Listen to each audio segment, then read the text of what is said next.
Operation Sindoor ఈ పేరు వినగానే ప్రతి ఒక్క భారతీయుడి గుండె గర్వంతో ఉప్పొంగిపోతుంది.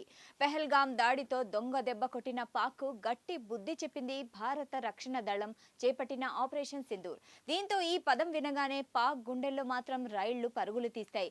అయితే ఆపరేషన్ సింధూర్ సమయంలో రక్షణ రంగంలో పాకిస్తాన్ చేసిన ఒక బ్లండర్ మిస్టేక్ ఇప్పుడు భారత్కు ఊహించని వరంగా మారింది. దీంతో పాక్తో పాటు దాని మిత్ర దేశమైన డ్రాగన్ గుట్టు రట్టయింది. అంతేకాదు, ఈ ఘోర తప్పిదాన్ని అస్త్రంగా మార్చుకుంటున్న భారత్ ఇప్పుడు తన అస్త్రాకు కొత్త బలాన్ని చేర్చుతుంది. ఇంతకీ పాక్ వినియోగించిన చైనా అస్త్రం ఏంటి? చేతికి అందిన ఆ అస్త్రాన్ని భారత్ ఏ విధంగా ఉపయోగించుకుంటుంది? భారత రక్షణ రంగంలో PL-15E అనే అత్యాధునిక క్షిపణితో ఏం జరగబోతుంది? Let's watch. ఈ ఏడాది మే నెలలో జమ్మూ కాశ్మీర్లోని పెహల్గాంలో 26 మంది పౌరులను పాక్ ఉగ్రవాదులు పొట్టనబెట్టుకున్నారు. అయితే దీనికి భారత్ ప్రతీకారంగా ఆపరేషన్ సింధూర్ చేపట్టింది. పాకిస్తాన్లోని ఉగ్రవాద శిబిరాలు, సైనిక స్థావరాలపై దాడులు నిర్వహించిన 9 టెర్రర్ డన్లను నామరూపాలు లేకుండా చేసింది. దాని తర్వాత పాక్ కూడా భారత్పై ప్రతి దాడికి దిగింది.